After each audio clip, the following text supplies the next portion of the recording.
खबर भी बिहार की राजनीति से ही जुड़ी हुई है, जहां आज कोयरी जाति से आने वाले पिछड़ों के बड़े नेता जगदेव बाबू के नाम पर सियासत चमकाने का काम हुआ है। आज जगदेव प्रसाद का शहादत दिवस है। आप जानते हैं कि बिहार की राजनीति में कोई भी बात बिना जाति के पूरी नहीं हो पाती और जगदेव प्रसाद के बहाने जिन कोयरी वोटर्स को साधने की कोशिश में जनसंख्या के हिसाब से दूसरी सबसे बड़ी ये पिछड़ी जाति है। यही कारण है कि बिहार के नेता विपक्ष तेजस्वी यादव ने इस मौके पर सासाराम में रैली की तो राष्ट्रीय लोक मोर्चा के अध्यक्ष उपेंद्र कुशवाहा ने पटना में शक्ति प्रदर्शन किया। तेजस्वी का मकसद 2025 के विधानसभा चुनाव में भी 2024 वाला फॉर्मूला दोहराने का है, जिसमें महागठबंधन वालों ने बड़ी संख्या में कुशवाहा उम्मीदवारों को चुनावी मैदान में उतारा था। तो वहीं दूसरी ओर उपेंद्र कुशवाहा अब की बार पिछली गलती ना दोहराने पर जोर दे रहे हैं। एनडीए में मजबूती से बने रहने की बात कर रहे हैं। शायद मंशा सीट बंटवारे में ज्यादा से ज्यादा हिस्सा पाने की है। इन दिनों कुशवाहा एनडीए में है। वो 2019 लोकसभा चुनाव के वक्त महागठबंधन का हिस्सा रह चुके हैं और तब यदुवंशी के दूध और कुशवंशी के चावल से सत्ता की खीर का जायका भी वो पेश कर चुके थे। लेकिन तब से अब तक बिहार में सत्ता की गंगा काफी बह चुकी है। की संख्या कम होना ज्यादा होना हमारा विषय नहीं, लेकिन एक मजबूत पार्टनर के रूप में एनडीए में देश के स्तर पे नरेंद्र मोदी जी के नेतृत्व में और बिहार के स्तर पे मुख्यमंत्री नीतीश कुमार जी के नेतृत्व में राष्ट्रीय लोक मोर्चा खड़ा है। हम सब लोग मिलकर एनडीए के बीच में हम सब लोग मिलकर जो पुरानी गलती हुई है उससे सबक लेकर इस बार ये स्ट्रेटजी इतनी मजबूत बनाएंगे, इतनी अच्छी रणनीति बनाएंगे कि कहीं से विपक्ष की कोई दाल नहीं गलेगी। कई कुशवाहा समाज के लोगों को आज भी सबसे ज्यादा विधायक अगर कुशवाहा समाज के हैं तो राष्ट्रीय जनता दल में है। लालू जी के समय में भी सबसे ज्यादा थे, मंत्री भी सबसे ज्यादा थे। इस बार लोकसभा के चुनाव में भी सबसे ज्यादा अगर कुशवाहा कैंडिडेट उम्मीदवार अगर दिया तो राष्ट्रीय जनता दल ने दिया। बिहार का कुशवाहा वोटर किस तरफ जाने वाला है, इसके बारे में बताएंगे। उसके पहले प्रदेश की सियासत के बड़े कोयरी चेहरों से आपका परिचय करा देते हैं। इन दिनों इस जाति के सबसे बड़े नेता के रूप में सम्राट चौधरी उभरे हैं बिहार में, जो अभी बीजेपी कोटे से उप मुख्यमंत्री हैं, पार्टी के प्रदेश अध्यक्ष रह चुके हैं। उपेंद्र कुशवाहा इस बिरादरी के कद्दावर नेता हैं, राष्ट्रीय लोक मोर्चा के प्रमुख हैं, बीजेपी की मदद से राज्यसभा के सांसद हैं। वहीं नीतीश कुमार की पार्टी जेडीयू के प्रदेश अध्यक्ष भी कोयरी जाति से ही हैं, नाम है उमेश कुशवाहा। आरजेडी के कोयरी चेहरा अभय कुशवाहा हैं, जो औरंगाबाद से सांसद हैं, जिन्हें पार्टी ने लोकसभा में संसदीय दल का नेता बनाया है। इसके अलावा भी आधा दर्जन कोयरी नेता तमाम दलों में हैं, जो अपने अपने इलाकों में दखल रखते हैं। बिहार में एक वक्त जननायक कर्पूरी ठाकुर ने पिछड़ी जाति के यादव, कुर्मी और कोयरी की त्रिवेणी बनाई थी, लेकिन 1990 में लालू प्रसाद यादव का राजनीतिक उदय होने के बाद उनका जोर अपनी जाति के लोगों पर ज्यादा था।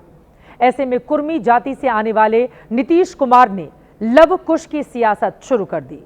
लव यानी कुर्मी और कुश यानी कोयरी या कुशवाहा।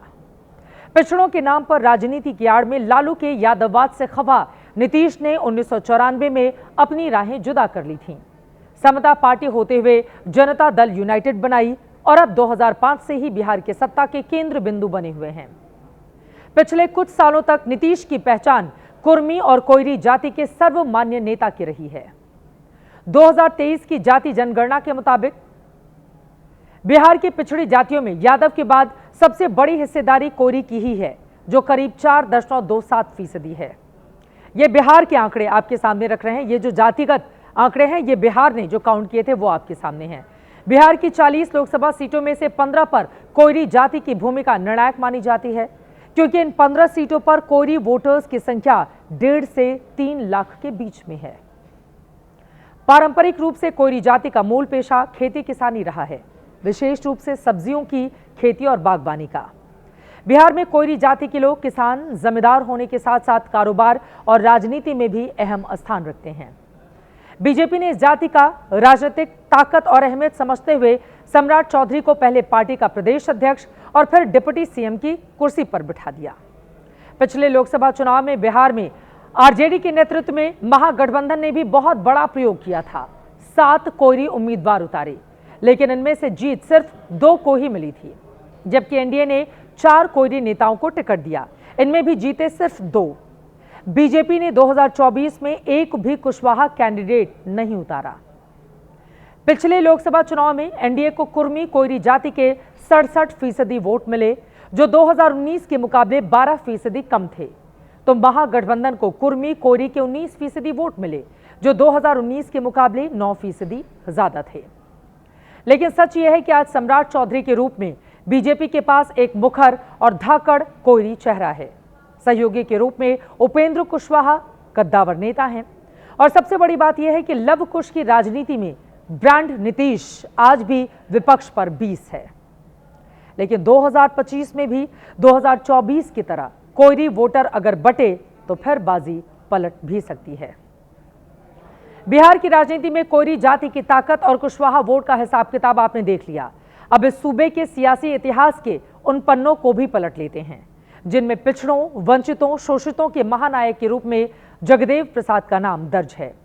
जयप्रकाश नारायण और राम मनोहर लोहिया के दौर में जगदेव बाबू बिहार के बड़े समाजवादी नेता थे।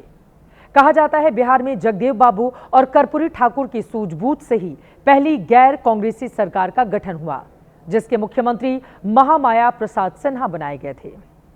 2 फरवरी 1922 को जहानाबाद के कुर्था ब्लॉक के कुरहरी गांव में कोयरी परिवार में आपका जन्म हुआ था। अर्थशास्त्र और साहित्य में पोस्ट ग्रेजुएट जगदेव बाबू पत्रकार और संपादक भी रहे।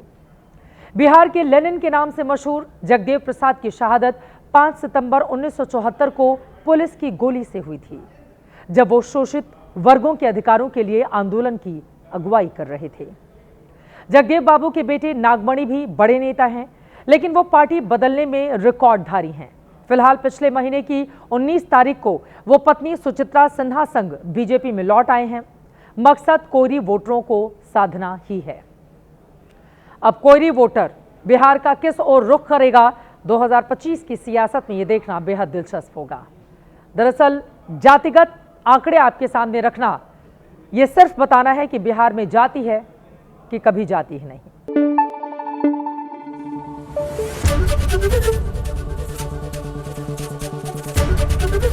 एबीपी न्यूज आपको रखे आगे।